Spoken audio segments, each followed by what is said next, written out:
দেশজুড়ে বাড়ছে করোনা সংক্রমণ। পরিস্থিতি মোকাবেলায় মহাখালী স্বাস্থ্য অধিদপ্তর থেকে বিভিন্ন হাসপাতালে হস্তান্তর করা হবে টেস্ট কিট। সেখানে আছেন সহকর্মী আসিফ ইকবাল। আমরা বিস্তারিত জানতে যুক্ত হচ্ছি তার সাথে। আসিফ, টেস্ট কিট হস্তান্তর করা কি শুরু হয়েছে কিনা, সেখানের সবশেষ কার্যক্রম কি দেখছেন, বিস্তারিত জানাবেন।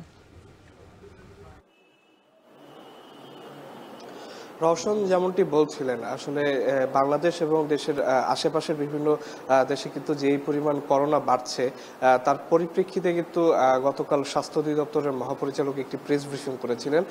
সেখান থেকে যখন তাকে প্রশ্ন করা হয়েছিল যে করোনার যে টেস্ট কিট সেটির কোনো সংকট আছে কিনা, তখন তিনি আমাদের যেটি জানিয়েছিলেন যে টেস্ট কিটের কোনো সংকট নেই এবং টেস্ট কিট আরও আসছে এবং সেই টেস্ট কিটগুলো আগামীকাল অর্থাৎ আজ থেকে বিভিন্ন হাসপাতালে আরও কিছু হাসপাতালে টেস্ট কিট হস্তান্তর করা হবে।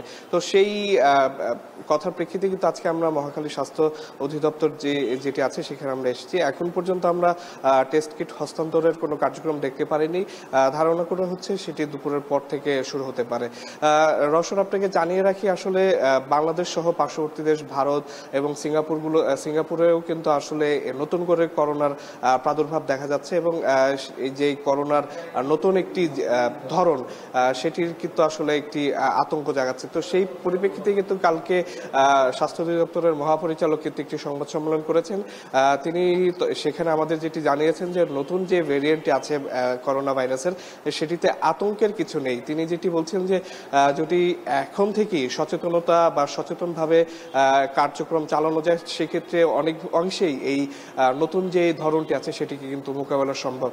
সেক্ষেত্রে কিন্তু কালকে স্বাস্থ্য অধিদপ্তর থেকে কয়েকটি দিক নির্দেশনা দেওয়া হয়েছে। সেই দিক নির্দেশনার মধ্যে রয়েছে মাস্ক ব্যবহার করা, পরিষ্কার পরিচ্ছন্ন থাকা, যারা বয়স্ক আছে পরিবারের তাদের প্রতি বিশেষ যত্ন নেওয়া সহ বেশ কিছু দিক নির্দেশনা কিন্তু ছিল এবং এখান থেকে বলা হচ্ছে যে যদি এখন থেকেই যদি সচেতনভাবে কাজ করা যায় বা এখন থেকেই যদি সচেতনতা অবলম্বন করা যায়, তাহলে কিন্তু নতুন যে ধরনটি আছে তাতে কিন্তু আতঙ্কিত হওয়ার বা ভয় পাওয়ার কিছু নেই বলে কিন্তু আসলে কালকে স্বাস্থ্য অধিদপ্তর থেকে কিন্তু ব্রিফিংয়ে জানানো হয়।